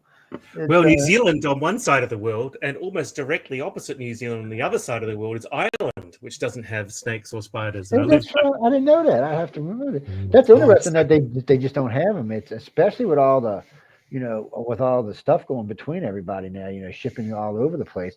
But they do have giant squid, big white, great whites out there, though. But that's not on land. We don't care. We're on land. Who cares? I got a friend of mine who owns a horse ranch down there, and he's been there all his life, and he's an American who moved down there, but he moved when he was like 15, 16 years old. And he's 60 now. He's been there his whole life, and he said he would never go anywhere. He loves it. He got a little aggravated for a little while there because he said the law started changing. I guess his taxes and all went up on him, so he got a little hacked off. But he said, I'm still not leaving. He said, because, it's safe here, Joe. He says, there's no crime. There's nothing. He said, just kind of bland and beautiful. I was like, bland and beautiful. Those two don't really go together, do that? It sounds great. I think we could all turn the color down a little bit at the moment on the world. It'd be nice. It would be nice. Well, one of the authors I met is from there, and he was telling me, like you told me, it was his way out, his adventures by writing. That's what he told me. He said, don't get me wrong, I love my country. He said, but Joe, it's just kind of boring. It's this big, it's a big world out there, lots of things going on. He said, I just used to hear about a place and I would write about it, and then I would read it back to myself, and I was always excited. I said, well, how much money did you make? Money? So he goes, in the beginning, I went after money, but he got lucky. I forgot which one it was, but he had one picked up for a movie in Australia, and then one picked up for a movie in the EU. And he made a little money now. Now he's pretty comfortable, but he makes more money off his horses than he did off of being an author. And he still, don't get me wrong, he still writes. He writes his little happy ass off. And, good. That's great. Good on him. We know quite a few authors. I mean, and some of them are more serious than others, but I find people like you and others that are using their imaginations for different reasons tend to write better books. And I'm just going as a consumer, not as an author, because I know this. When I started with these people 6 years ago, I knew this much about anything author at all. Now I catch myself, I do lectures at colleges for a lot of different things. And I catch myself, talking to a professor, and he's like, well, you're not an author. Why do you know all that terminology? I said, because I'm hanging out with them geeks every day. I'm like, I have learned, and I'm just, like I said, I'm just a layman. I have learned so much from these classes here. It's hard to get across to the layman how much information is being bestowed on these people who come here. I mean, I really feel like you'd have to do a year in school, maybe longer. It's just so much information. Compressed into a tiny spot. Yeah. Yeah. I mean, when I did my workshop in 94 with Dave Wolverton, I learned so much in that workshop. And then when I started coming back kind of 10 a little over 10 years later, I made sure I saw the workshop every year for the exact reason you're saying, Joe. It's because there's so much, and there's so much that's worth being reminded about, and every teacher brings a different way of doing things, different way of thinking about things. It's so valuable. It gives you if you're an author coming up, it gives you an out. I mean, it shows you, look, Todd McCaffrey may do it this, Dean may do it this way, different ones will do it this, Kevin might do it this way. They all have their own styles. Tim might do it this way, but it gets you to the same place. It gets you to a good book. And, and I always laugh because I always say you better have a good illustrator because you need a good cover, especially if you're a crappy writer. It's true. Because I remember many books when I was young, oh, this looks cool. And then I read it and I'm like, I'm going to smack somebody. And, and vice versa. Sometimes you can see a book with a terrible cover, and a friend might say, you've really got to read this book. And then you read it and it's brilliant. You're thinking, why has this got such a terrible cover on it? I don't know why it happens. Well, when I was in the Navy, somebody gave me Dune in this weird paperback white cover. I'm like, I'm not reading this. The book just looks boring. Yeah. And he's like, Joe, I'm telling you, you're gonna enjoy it. I'm like, I ain't enjoying nothing. And he said, didn't you like? He said, I gave you the Lord of the Rings. Didn't you like it? And I said, yeah, I guess I did. And and I did. I enjoyed. Well, when I was in tech school back then, it was good to have something to get my mind off all that tech stuff I was learning. And a good friend to recommend books to you. Oh yeah, he does. And he's like, oh, so I started reading and I'm about a third of the way. I'm like, this freaking book is fabulous. But I've taught myself sometimes it's better to see the movie than read the book. Well, because I've watched too many of my friends get aggravated. Well, I ain't like the book. Well, it's like the book, but it's not like the book. It's creative license. They I'm friends with Travis Walton, who they wrote Fire in the Sky. He wrote Fire in the Sky. And when they made the movie out of it, they significantly changed it. The whole half of the movie is not what's in the book. Yeah, that's right. And, but he made money off of it, and it probably sold better because in the book, it wasn't that the stuff in the end of the book wasn't scary or whatever. It just was kind of dry compared to what the studio added. Yeah. And the studio, and the visual effects the studio wanted to add, you needed a little bit different text to it. You got take it for what it is, what it is. But they're redoing Dune now, so that's kind of cool. So, what's your favorite venue to write in? Favorite genre? What is it favorite to write in? Favorite genre? Oh, look, that's a really difficult question. I've written in lots of genres. So I've written science fiction and fantasy and horror and realism, mainstream. I'm writing a realist book at the moment. I've written for kids and young adults and adults. I've written novels and short stories and series and Star Wars novels and Doctor Who short stories. I get bored very easily, or I get really attracted by the shiny thing over there, and I go, "Well, I haven't done that. I'm going to do that now for a while." So I like a bit of everything, and I've always wanted to write a crime novel. A lot of my science fiction novels have crime elements in them, but I haven't written a straight up crime novel, so I reckon I'll do that one day too. It sounds like you could do an observation book since you're from Australia and you're in Japan. I mean, the world's in a very precarious place right now. I'm not like everybody else. I'm not a doomsday. I don't think we're headed for that right now. But I do think that there's a lot going on that no one really can predict what the outcome's going to be. And it would be nice to see somebody write, because we do scripts and stuff about where we think the planet is headed. And for the last decade, I've been right on the money. In the last 10 elections, last 6 presidential elections, the last 10 elections in general, we've called to the T. And it's. For me, it's not that hard, but I also own an American polling company, which gives me a little bit of a cheat. Oh yeah, okay, right. So it's a little bit of a cheat, but I was so what we do is, because we know people are going to write about America, so we'll write about Europe, or we'll write about Asia, or we don't write about the Canadians because they're too easily offended. But the Aussies, though, we can write about them. They don't even care. Whatever, man. I'll tell you what, I was surprised. I got to say this real quick. I was surprised that Uncle Trump. He's not even bothering Australia. He's like, no, the Aussies are fine. They're building submarines. Oh, no. He's slapped a whole bunch of tariffs on us. We're very unhappy with Trump. Yeah, well, you need to cut that shit out, because he said the other day, about 3 weeks ago, he said, no, we don't want to do nothing because y'all are building 10 nuclear submarines for us. Yeah, we're paying a lot of money for those. He should be happy about that. But he still put tariffs on us. Him and his tariffs. I think part of this terrorist thing is to aggravate Russia, because I realized something. I got a sanction for this, by the way, from the government. So Oh. So a friend of mine calls me about Greenland. He lives. He's from Denmark. And he's screaming. And I said, "Well, what do you act like I got any control over this?" And he said, "Well, why do you think he's doing it?" I said, "You don't really want Greenland." I said, "He needs something to beat Putin up with." I said, "America to have a Greenland, which is on Russia's side door, put nuclear weapons there or missile defense shields there, will send Putin into a stream." I said, "The only way Putin's going to be able to stop him is to give up the Crimean, the territory in the Ukraine." I said, "You got to understand." Trump had nothing to beat Putin up with. He was screwed. Putin was doing what he wanted. America couldn't force him other than putting real hardcore war in his ass. There's nothing America could do to make him change. So Trump said, "Okay, you want to play that game? We'll just take Greenland." And then all of a sudden, Putin comes out the other day. "Oh no, we can't have this. No, this is not going to work." And then he said, "We're going to have to discuss how this can make sure this is not happening." I was like, so he played right into Trump's hands. But Trump's a madman. Is all I can say. He's scared. Well, no, I think in a lot of things, I think he's already helped the country out in a lot of ways. And I think he's going to help a lot of ways. But he needs. I don't know what he needs. Class, calm. I don't know what the hell it is. Calm would be good. Calm would be a good. bit of calm would be nice. Because I know he keeps saying he's going to remake the world better. I said, "Well, that's fine, but don't kill us first. If you can't remake the world, we're all dead, man." That's right. Give us a break here. So I just leave it alone. I mean, I do politics on Friday. We have a 4-hour political show on Friday nights and with 5 hosts. And what's nice about it, since I'm a centrist, I'm an equal opportunity hater, which keeps me out of trouble. It does, too. It keeps me out of trouble because, I do a lot of lectures. I sell a lot of stuff, and people get mad at you when you choose a side. Well, I don't choose a side. I'm like, well, this guy was doing pretty good until he went, poof.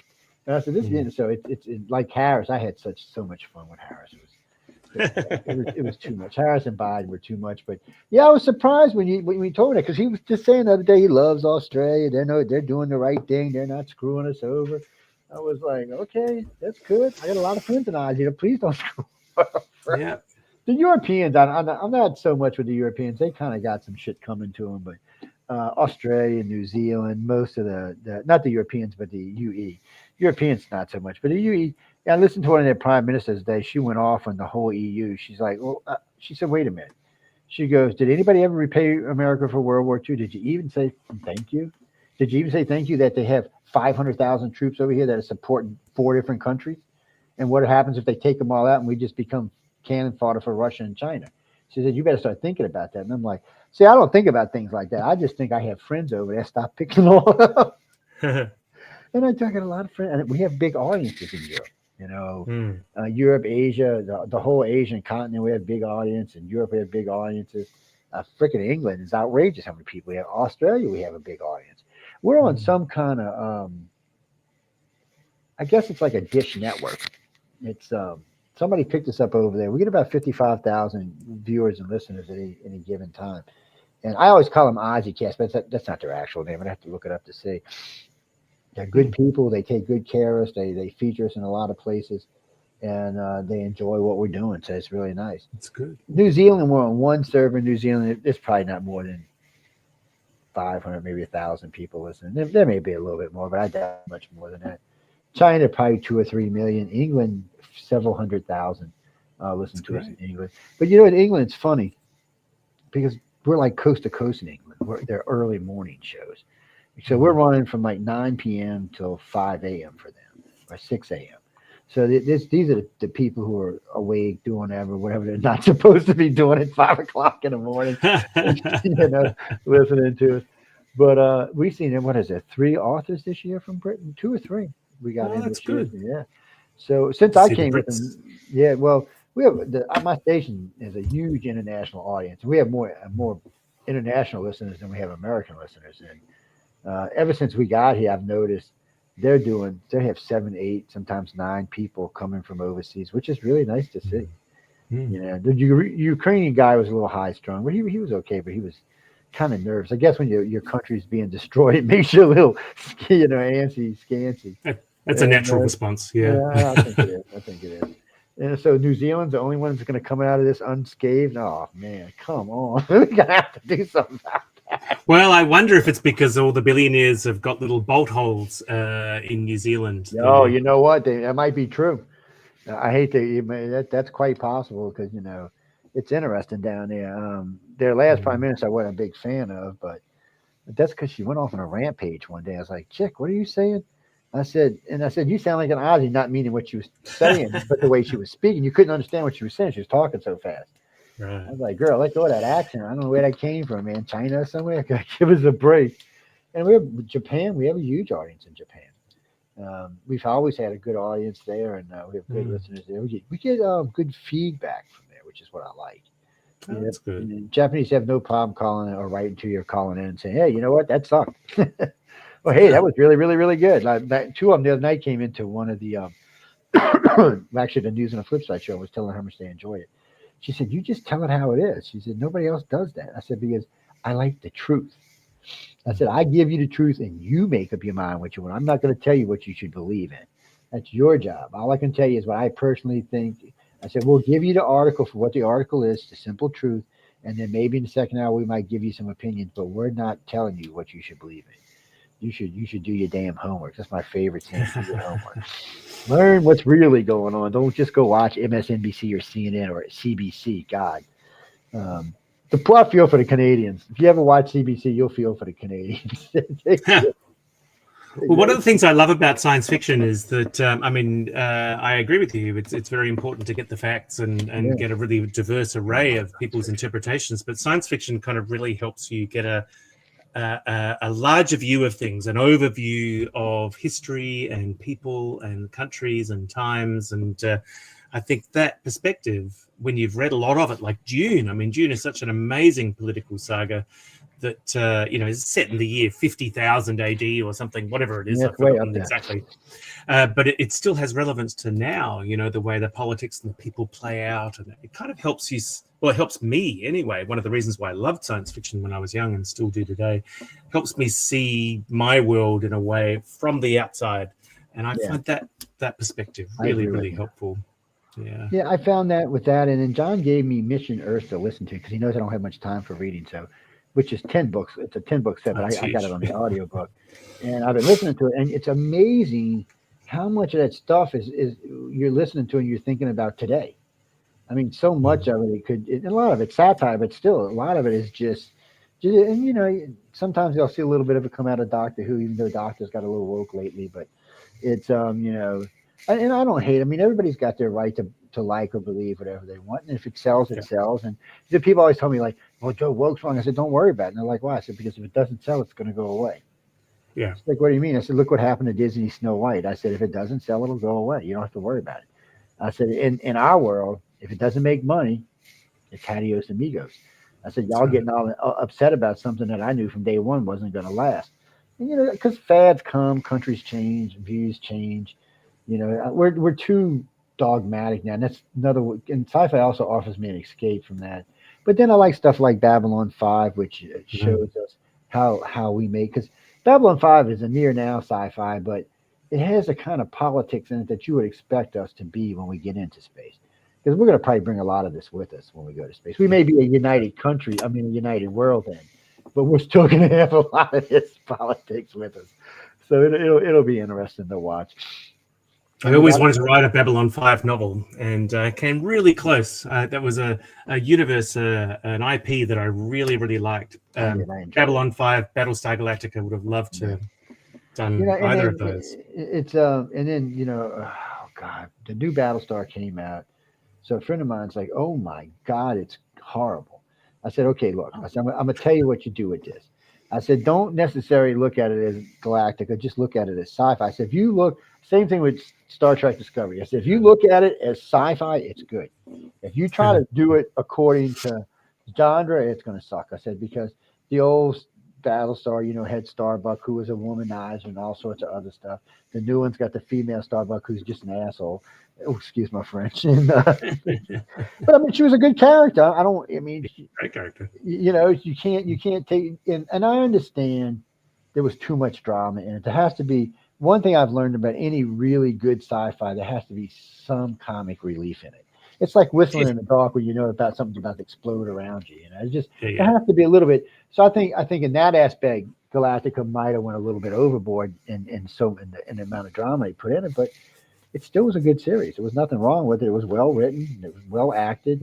It may not be my top sci-fi, but I enjoyed it. And the old Galactica is campy. If you want to So watch campy. something funny, it's what it is. It's a campy.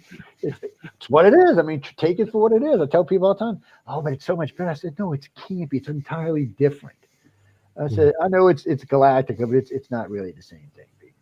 One of my I teach at Flinders University in Adelaide, South Australia. Normally, I've got 6 months off to work on a novel, but when I'm back there, the head of our drama department is Tiffany Knight, who used to be in Battlestar Galactica. She's a Canadian actor, and she used to be the woman in the bath, the Cylon in all the gel and stuff. So every time I see her, I go, "Oh my God, you're from one of my favorite shows." That's fantastic. So I get a real thrill working with her. Yeah, and it was a good series. I mean, people get mad, they get mad, but I see other sci-fi remakes that people get angry. I mean, and some of them probably are legit to be mad about. So when I watched Discovery, a friend, you gotta watch Discovery. So I'm watching Discovery, and I'm thinking, oh no, I'm not watching this. I said I can't watch this. It's not even close to Star Trek. I don't know what the hell this is. I said we got 4 drives. We got Klingon wars that didn't happen no way the way this Federation said they happened. I'm like, this is getting a little too stray and too far from Gene's work. And then I watched the second season and third season. I said, you know what though, it's not that. What's her face overacted a little bit, but it was still decent sci-fi. It had decent effects in it, And then when they jumped to the future, and that's the reason I actually had called. I had actually wrote a letter, and they told me why they jumped to the future, because they were getting so much crap about it's not Star Trek. So they said, well, we can go to the future where we can be Star Trek and not have to worry about all this, I don't know. You take it for what it is. I like them. If it's good sci-fi, I'm going to watch it. And I do like near now sci-fi. It's one of my favorites, and it's not my only favorite, but it's one of my favorites. It just helps me to see the near future. And when I say near future, I'm talking anywhere from 100 to 800 or 900 years. But I'm just not talking about 10,000 or 25,000 years in the future. And I mean, have you seen the 2 new Dunes? Oh yes, I have absolutely saw them both in the cinema. Thought they were quite extraordinary movies. So Kevin was down here when he introduced me to the son. What's his name's son? I've been trying to remember Kevin's son's name. He's a very lovely man, and it's very early in the morning over here, and it's I know. Yeah, that's what I was thinking. And then also he introduced me to the original author of Dune's son. So I told all 3 of them, I said, look, I'm a big fan of Dune. Don't get up. I said, because I know where y'all are now. I come here every year, so I know where y'all gonna be. Don't F it up. So I was going along with. I was pretty good, and then that last end, I was like, I said, don't get mad, Joe. Just see where it goes, and that's what you got to do, because the other one ended in a completely different ending than this one did. But it doesn't. A friend of mine got upset about it. I was thinking, I said, but this allows for another movie, maybe 2 more movies. I said, these movies were pretty good. The actors aren't bad. I said, let's just wait and see before we lose our minds. And I noticed that's what most people did. They're going to wait and see what comes out of it. You got a favorite sci-fi you like, or any? Sorry, Brian. I just Googled while you were talking because I felt so bad about forgetting Brian Herbert's name. Brian Herbert. That's it. Yeah. That's it. Hi, Brian. If you're watching, sorry I forgot your name. They were both looking at me because they debuted the first one here. Yes. And so I watched it and I was like, well, this is pretty good. I enjoyed the movie. It stayed pretty much close to the book and the other movie. But I did notice in the other movie, it kind of diverged as it got past, the first hour of the half of the movie.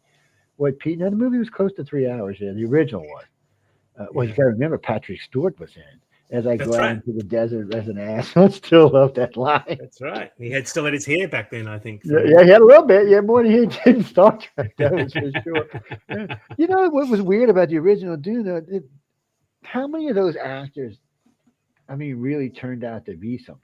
Yeah, that's right. The Mardiv, I don't even know if I've ever seen him in anything else than Dune. I may have and just not realized it, but I'm sure from the original Dune, he was the main character of Twin Peaks. Oh, what? That's why I didn't say. Agent Cooper. He was Coop. So he's been in lots of things. Yeah. Okay. Great actor. Because I enjoyed it. I had a lot of fun watching it, and I think the only complaint I've heard about the new Dune is there's not enough magic in it. We'll give it time. Yeah. I said, just wait for the third one. Yeah. Let's see what's going on. Don't. Because I always said that Dune should have been a trilogy. I've always said that because there was too much to try to cram into one movie. And there's too many things that went unexplained because you were cramming so much into one movie. Mm. It's and then of course Sting was in the original one. That didn't hurt anything. I know, with those weird underpants. What a strange costume that was. But he was electric in it. He was really. He was good. He was good. Yeah. I'm not going to take anything away from him. He was just, I don't know who picked the costumes, but he was actually quite a good actor in it. And who would have thought Sting could have acted? I mean, come on. It's like David Bowie. Well, that's true too. David Bowie. I forgot he was in the movie. And actually, I think he was in more than one. He was. He played Nikolai Tesla in The Prestige. He was very good at that too. Yeah, anyway, well, I know we're getting off track, but well, Jesse, we just chat and calm your butt down. We can always bring someone back. You remember, I own a freaking network. I can bring anybody back. It's one of them things. So, you got any future plans? Anything that you're working on writing, or something you want to get out? A big novel or something? Yeah, so I'm working on a novel at the moment, and it's based on my experiences in Antarctica, even further away. No, wait. Stop from here. We go there. What kind? We talking Antarctica? There's all kind of stuff to write about down there. I know, that's right. I didn't see any UFOs. I didn't see any secret bases. I didn't see some old bases. Though. Yeah, okay. Sorry. Not that I'm allowed to talk about anyway. But I went there in 2017, went to Casey Research Station and had an amazing experience there. And I've been writing stories ever since. As soon as I got back from there, I wrote a really short piece that was basically a sequel to The Thing, set in Antarctica. I've always loved that movie. And I'm writing a novel about a 12-year-old boy who gets stuck down there. That ought to be interesting for a little while. So that's what I'm working on at the moment. And it's a crazy place. It's I don't know how to describe it. I was there. I had to go down there once when I was in the Navy. They had I was in advanced electronics. I was advanced electronics avionics, and I was way advanced. And I was on a Nimitz, and they had a problem. And I'd been fixing really hard problems for the Navy, and I got this weird call. And they said, "You want to go to Antarctica?" I'm like, "No." What? I would have said yes immediately. Well, I mean, I was into a lot of things, but then I was like, 19 or 20. And I'm like, he goes, "Where you going?" I was like, "Shucks." And I get down there, and I remember the first thing I remember, I'm standing outside. It's freezing ass cold. But there was like a dead silence. It was just weird. Yeah. And it's hard to explain. The only other time I ever heard that was after Katrina in New Orleans. I had some people from one of my crews down there working, and it was freaking them out. It was making their ears hurt because it was so quiet. Your ears are like searching for sound, and there was no sound. There was no birds, no planes, no nothing. And it was the same thing down there. Even with the wind blowing, it still had like an absence of sound. I mean, ladies and gentlemen, I can't explain to you. You'd have to go visit yourself to really understand what I'm talking about. But I mean, he's been, so he knows. But and the station was probably a little smaller back then than when you went. But this was 87, 88, somewhere around there. Yeah. It was it's an interesting place. What do you mean, did I see penguins? Penguins on the other side of the continent, man. What are you talking about? Well, I can tell you I didn't see any. If I would have saw some, I'd have probably tried to barbecue it. You know, I'm a coon ass eater. Cajuns eat anything, man. So, if it sits still, we're going to probably cook it for dinner. That's right. There's a story I heard while I was down there that because they're very strict about biosecurity, you can't bring seeds, you can't get plants, anything, let alone animals. But apparently a duck made it to Casey Station once. It got lost, obviously, and it flew all the way to Antarctica, landed in the base, probably thought, "Oh, hooray, I finally made it to land." But of course, they had to kill it immediately.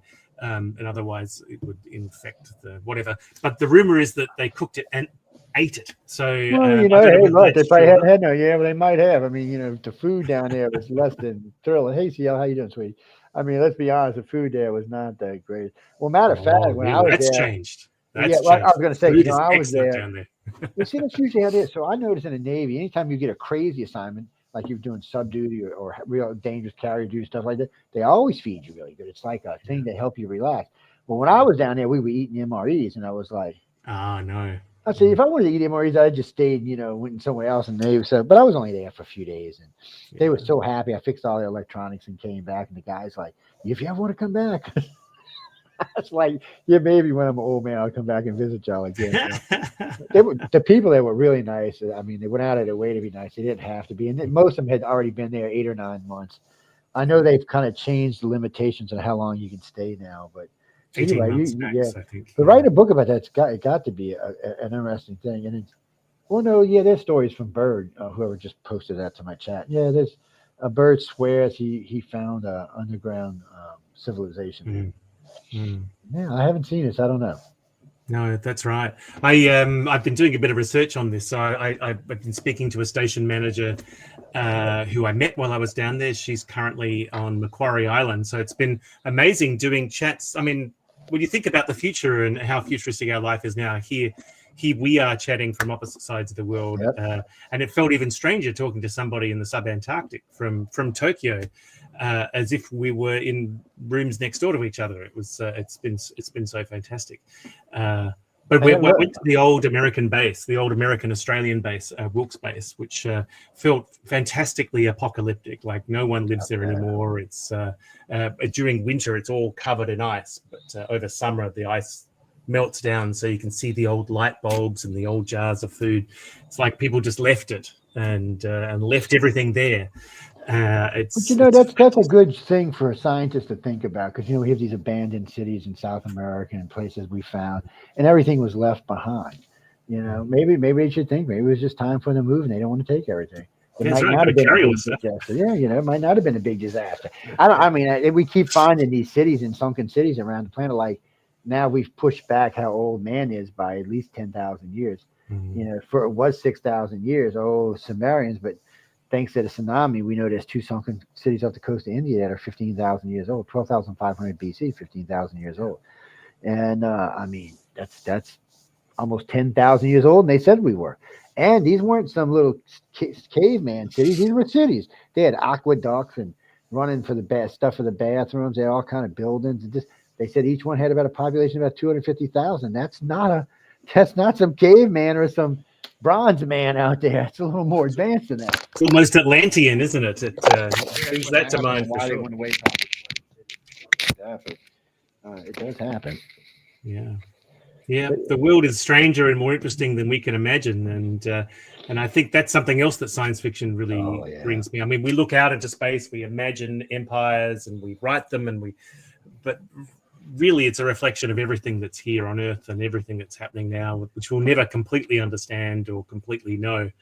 It's good to be reminded that we are a mysterious and strange species. Right, yeah. Well, I always put it on sci-fi. I said they're going to be the true ambassadors for extraterrestrials, because they're the ones getting us ready for it by all the stuff, all the desensitization from all the sci-fi that's being written over the last 100 years or so.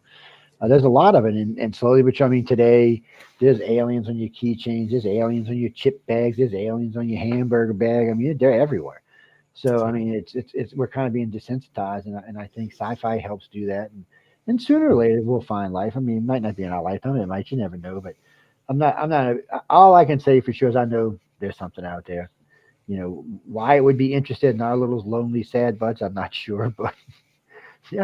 I could see like 10,000 years they might be interested because we might be dangerous, but today we're just kind of goofy.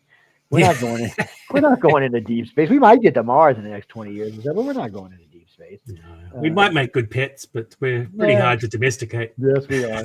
We still pee in the grass and stuff, so it's I'm a big fan of, was it Keel or Peel and his ultra-terrestrials? The idea that we're surrounded by beings who we can't understand. Who was that? I interviewed somebody about that just recently. I cannot remember for the life of me, but I remember doing an interview with somebody. Matter of fact, he was an Australian who I did the interview. There you go. Oh, wait. Let me rephrase. He's an American Australian. It was Jim Sparks. He's down there. He's I think he's a freaking ufologist actually, and he's down there, and then it's weird. And then we got people like Elon who is definitely going to Mars. He's like, to hell with y'all. Y'all can stay on Earth. I'm going to Mars. He wants to go. He said that's where he wants to die, is on Mars. He wants to bring his kids there. What scares me is little X, I think, is going to be Drax. You know who Drax is? You ever seen Moonraker or James Bond Moonraker? Yeah, that's right. Yeah. That two little X is going to be. He's going to be Drax. Right. I'm telling y'all now. Y'all think I'm playing with y'all. He's going to be Drax. At first I thought it was Elon, but then I realized no, it's the little dude.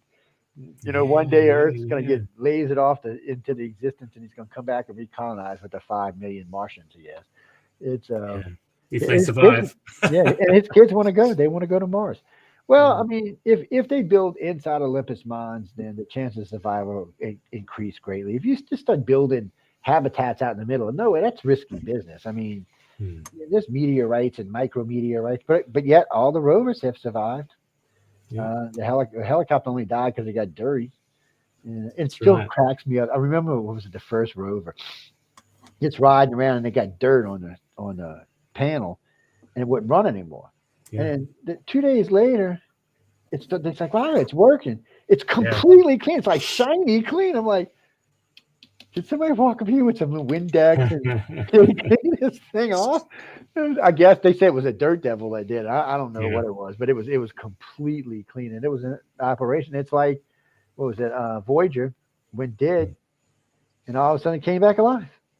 They're like, because they said it was dead, it was over, we're never going to hear from it again. All of a sudden it starts chirping away. I'm like, and it's way out there. It's like 2 light years out, I think now, halfway to Proxima. It's going to be interesting. I had Michio Keiko on talking about this. Oh, he's a marvelous mind, isn't he? Oh, yes, he's great. And when I introduced the stepping stone theory to him, he's like, "Can I use this?" I'm like, "Sure." So I'm surprised you've never heard about it before. He said, "Not the way you described it." He said, he asked me. I said, "Sure," and he's used it on the show a couple of times. But he asked me a question. I said, "Well, no, I don't think we're just going to develop warp drive or gate." I said, "I wish we would." I said, "But I don't think that's where we're going to go." I said, "Because I understand how science works, and before we could develop faster than light speed or anything that we have to build inertial dampers, and computers can see out, like 100,000 light years, because if they can't, we're just going to take off and run into something." That's right. So all of that has to come first before we invent faster than light travel. So, or wormhole travel or folding space, whatever it may be, we have to know what the destination is, or we're going to die. So it's interesting. Do you know what I would love, Joe? Do you know what I'd love somebody to invent? And that's the matter transmitter, the teleporter, the transporter.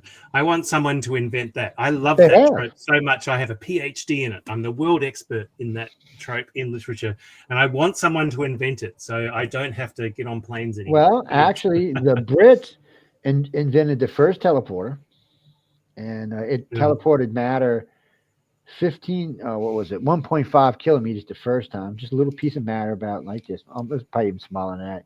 Then Australia was the next one who did it.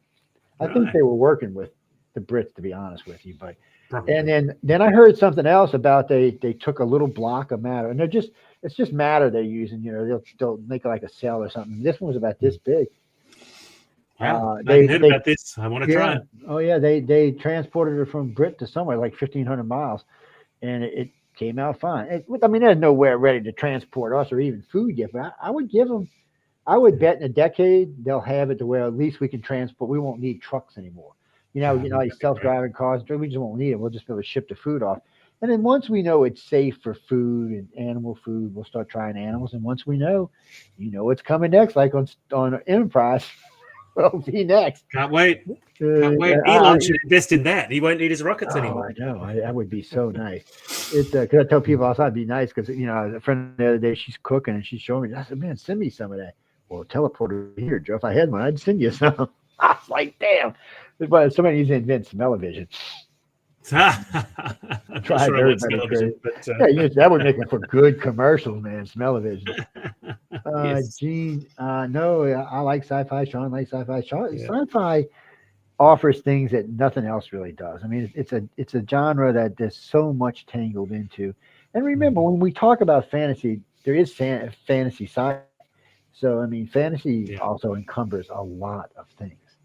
I mean, what do you mean horror? I know Sean's a big horror fan. I'm not. I'm just not a big horror fan for some reason. Too much. I live in places where the alligators chase you in the bayou and you're out there hunting and stuff. So I got enough horror on my own water moccasins and things. And you look at the Aussies; they got more dangerous stuff than we do. I was just about to say. Spiders and snakes. I think we're a challenge society. What's that? Christopher? No, a crocodile will eat an alligator in a second. Crocodiles are usually bigger and meaner.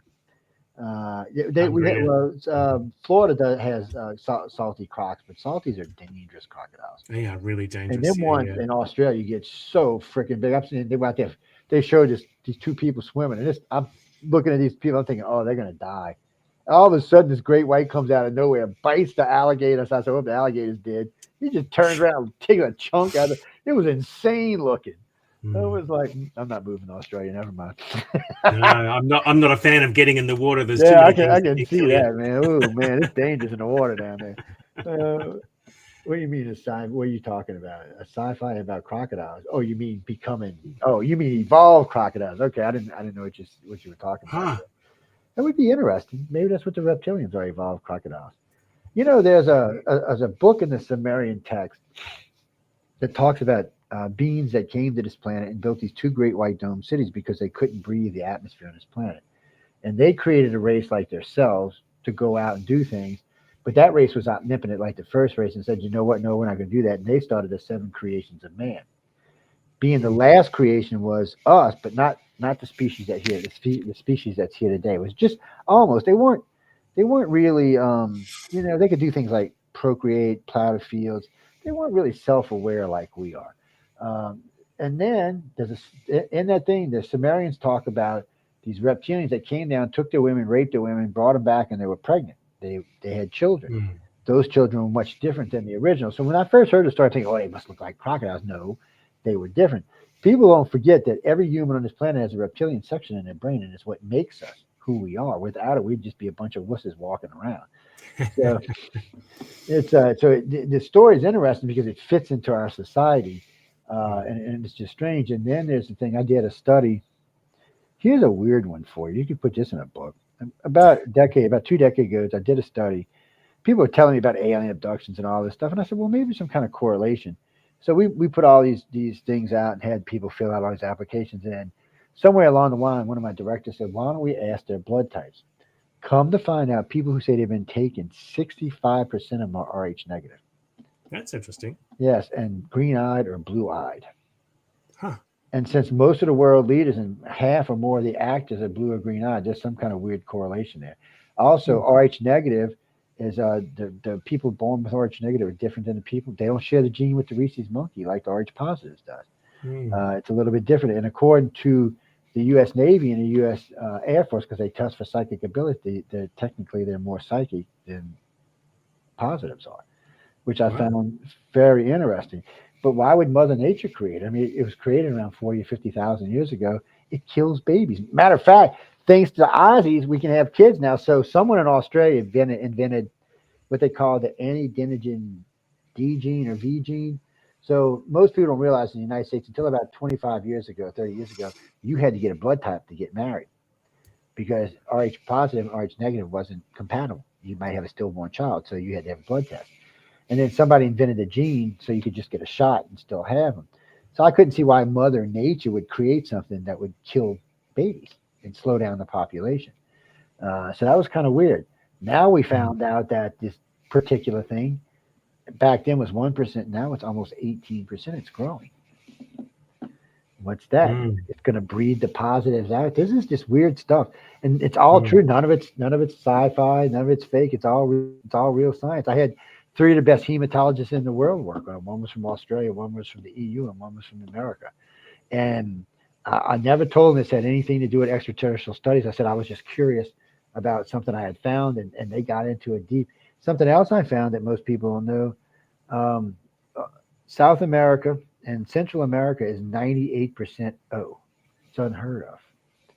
Wow. Everywhere else in the world, it's normal. Like it's 37% O, 36% A, 18% B, 1.5% A and B. It make good science, man. Good science fiction. I know Richie was like, man, Joe, we're gonna have to write a book about it. That's right. He's like, this is outrageous, man. I was like, it's all true. I don't know. And the thing of it is, John, what does it mean? I couldn't tell you what it means. I mean, we're doing the studies because we're looking for particular things that people who say they've been contacted. So we're looking to be able to separate them from the rest of the population, seeing if there's something. Somebody asked me, you're trying to prove it's real? And I said, not right now. I said, I'm just trying to prove that there's something physically going on. And I said, that's all I'm trying to prove. I said, because I'm not 100% convinced that aliens are coming here and pulling our cities off the planet. And, as far as I know, it's Uncle Sam or Uncle Britain or Uncle somebody. But it's funny because military abductees say, in America, they describe being Americans, but in Russia, Germany, and somewhere else, they call them gentils. French, they look like French policemen. Which is weird. Australians say it looks like Asian policemen. So I don't. It's like Men in Black from different countries are in your country. It's just weird stuff. Mm. So I just leave it alone and say maybe we won't. Maybe we won't. Maybe we will. It makes good science fiction. I'll tell you that much. It does. Yeah. What Keeps you life got there? interesting, doesn't it? It does. It does. And what it means, I guess we won't know for probably another 50 or 100 years. But it is strange to see this happening. A lot of scientists seem to think that the Rh negative is going to take over because this is something else most people didn't realize. For 2 million years, humans were brown hair, brown eyed, and brown skin. Very boring. That was us. I'd like to be here. Yeah, I know. Well, look, don't feel bad. Mine's the same. Yeah. So don't feel bad. It's just weird for this. It's almost like something. Okay, said, all right, you're stagnating now. You need to grow. And that's what tripped us. That's what kicked us on. That's what put us to the next level. First, it was the reptilian DNA, and secondly, it was the Rh blood type. It's I don't want to tell you it's aliens, and it might just be normal evolution. But science don't think it's normal evolution. They think it's, what did he call it? One call it spontaneous evolution. One call it mutation evolution, which neither one really were buying their own theories, but they were just trying to. I'm with them. I mean, I have a bachelor's in science, which means when it comes to this. Life is more interesting than we can imagine. And speaking of things that are going on, unfortunately, I'm going to have to move on. Oh yeah, you got to get out of here. What time is it? Oh yeah, I'm keeping you late. I'm sorry, man. I usually pay more attention to the time. No, I've got some friends from the Australian Embassy coming to pick me up and take me to a market to explore this fantastic, beautiful country. Oh, I'm just jealous, man. I'm just jealous. I'm sorry to rub it in. I'd love to stay. No, I hope you have. No, I should have been already had you off here because I got 5 other places I need to be. But I want to think I had a great time. Well, when I start talking sci-fi with people like you, it's always fun. So I get a little carried away. But I really appreciate it. No, it's good. I love it. I love your passion. Hopefully we'll talk again in the future. And let me know. And look, if you get something new coming out or something, just let Carmen know. He'll hook you right up. Maybe we can help you get a few extra sales. That's what this show and Writers of the Futures was designed for, to help, to help artists. But anyway, I'll let you get out. I want to thanks again, Mr. Sean Williams, ladies and gentlemen. Very nice to meet you. Lots of work coming up soon, and I'll let you go. He's going to go, and we got a couple of things before we wrap up. We got to talk about, but thanks again, Sean. I really appreciate it, man. Thank you. Let's see, Justin Morris. What are you talking about? What are you talking about? Japan does not belong to us. They surrendered to us after the war, but they don't belong to us. There was a treaty, the Versailles. I think it was a Versailles. I might get it wrong, but. That said they couldn't have military, and there's a lot of things they couldn't do without the U.S. telling them they could. But somewhere along the line, we lifted those restrictions, or at least most of them. Yes, but anyway, we're going to get out of here in a few minutes. I am in. I was going to say I'm in Australia. I am in Los Angeles. So if you're out here and you want to visit, let me know. To everybody else, we have a good time. It's a lot of fun out here. The Authrs Quill enjoys this because we have a lot of good friends out here. We have a lot of good friends out here in a lot of different ways. What was that, Marky? Oh, Elon's going on Mars. That's what everything he's doing, from Starlink to X to Tesla to the neurochips, is from the Mars trip. That's what he's doing. All of that's for it. Yeah, you got to have X amount of technology if you're going to go to Mars. You got to know how you're going to do your power. You got to know how you're going to do your water, how you get your food. And his goal is they have 100 starships built, 50 going, 50 coming, nonstop, just bringing people, bringing deliveries, bringing people back, bringing people there, bringing stuff back and forth, back and forth. Once that's established, you'll be surprised how many. And once humans know they can go and come back, you'll be surprised how many go. You really will be. Well, think about it. It'll be like the Wild Wild West. Yeah, you'll be able to stake out land. There'll be all kinds of stuff you could do that you can't really do anymore here. Even though there are some places in the United States you can still go stake out forests, yes, but you have to fence it. That's what makes it so hard. I think I forgot. There's a limit, 1,000 acres or something, but there's a few places you can still do it in the United States. But still, you'll be doing all of Mars. Go out there and take 100 miles on Mars. Yeah, like what was that series, The Martian Chronicles? That's what they were doing on that. But anyway, we got to go. Oh wait. No, I'm here until Saturday. Jay is doing most of the broadcasting. Yeah, he's in charge of most of the shows. I may stop in here and there just to say hi, but there's a lot of stuff going, so I don't always get a chance to stop in. But on that note, we got to get out of here because I need to go get something to eat. I need to get something to drink. And I got to come back and set a couple of things up, and then away we go to the next show. So thanks again, everyone, for tuning in to United Public Radio and the Authrs Quill. I hope everyone's having a great afternoon. Until tomorrow, have some fun. Enjoy your life. Goodbye, everybody.